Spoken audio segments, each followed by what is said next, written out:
এই যে ভাবছো তো খালি পায়ে কোথায় যাচ্ছি? বলছি, আজকে হলো রবিবার, তাই আমি আর আমার বাবা খালি পায়ে বেরিয়ে পড়েছি বাবা তারকনাথের উদ্দেশ্যে। তো যতক্ষণ তারকেশ্বর পৌঁছাচ্ছি, চলো তোমাদেরকে একটা গল্প বলি। তো আমি তখন অনেক ছোট, আর আমার তখন অনেকটা শরীর খারাপ হয়েছিল।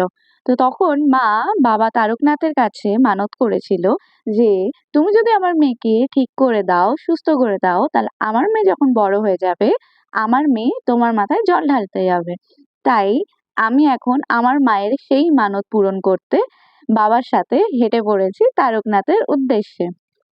তো প্রথমেই আমরা সিটি সেন্টার বাস স্ট্যান্ড থেকে বাস ধরে চলে এসেছিলাম বর্ধমান। আর বর্ধমান স্টেশনে এসে এখানে তো বাবাদের ভক্তে পুরো একদম গিজগিজ করছে। যাকেই দেখছি সবাই খালি পায়ে, হাতে একটা বাঁক, সবাই চলেছে তারকেশ্বরের উদ্দেশ্যে। তো আমি আর বাবা লোকাল ট্রেনে চেপে চলে এসেছি শেওড়াফুলি স্টেশনে। তো ট্রেনে আস্তে আস্তে আমি আর বাবা বাদাম কিনে খেয়েছিলাম, আরো টুকটাক এদিক ওদিক। আর শেওড়াফুলি স্টেশনে নেমে তো তোমরা দেখতেই পাচ্ছ, এত ভিড়, সবাই বাবার ভক্ত। মানে এখানে তো পা ফেলারও জায়গা নেই।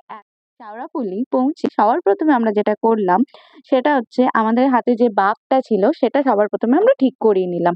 তারপরে বাঁকটা সাজিয়ে গুজিয়ে আমরা চলে গেছিলাম আগে কিছু খেতে। এখানে অনেক নিরামিষ হোটেল আছে যেখানে টাকা দিয়ে বা বিনামূল্যে দুই ভাবেই খাওয়া যায়।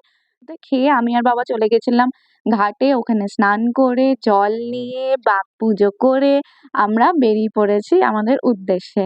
পাশ থেকে তো এরকম অনেক এরকম বোলবাম এই গ্রুপগুলো সবাই যাচ্ছিল এত বড় বড় বাঁক নিয়ে।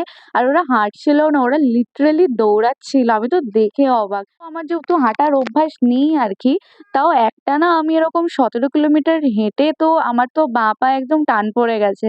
যেহেতু আমি পুরো গিভ আপ করে দিয়েছিলাম, কোনো রকমে আমি ডাকাত কালীবাড়ি হেঁটে পৌঁছেছি। তারপর ওখানে একটা দোকানে মুড়ি ঘুগনি খেয়ে তারপরে আমি আর হাঁটতে পারিনি। যে ওখান থেকে আমি অটো নিয়ে একেবারে, মানে আমি আর বাবা অটো নিয়ে তারকেশ্বর পৌঁছে গেছিলাম। আমার প্রচন্ড কষ্ট হচ্ছিল সত্যি কথা বলতে, কারণ আমার হাঁটার একদম অভ্যাস নেই। আর রাস্তায় গিয়ে কাঁকড়গুলো পায়ে লাগছিল, তার মধ্যে বৃষ্টি হচ্ছে, তো পায়ের চামড়া তো একদম গরম হয়ে গেছে, ঠিক আছে। আর ওখানে ওই কাঁকড়গুলো মানে লাগছে, মানে প্রচুর কষ্ট হচ্ছিল। তো আমি সেই অ্যাঙ্কলেট মোজাগুলো পায়ে পরে নিয়েছিলাম, তো একটু আমার আরাম লাগছিল। বাট তাও যেহেতু আমরা অটোতে করে এসেছি, তো আমরা অনেক আগে পৌঁছে গেছি। গেট একদম সকাল 4টের সময় খুলবে। তো কি করব, তো আমরা এখন দেখতেই পাচ্ছ একদম লাইনেই বসে পড়েছি গেট খোলার অপেক্ষায়। তো যতক্ষণ না গেট খুলছে ওখানেই বসে আছি সবাই। দিয়ে তারপরে সকালবেলা পুজো দিয়ে এখন এই ট্রেনে করে আবার দুর্গাপুর রিটার্ন যাচ্ছি। ব্লগটা ভালো লাগলে লাইক করো আর প্লিজ সাবস্ক্রাইব করতে ভুলো না। দেখা হচ্ছে আবার পরের সপ্তাহ। বাই।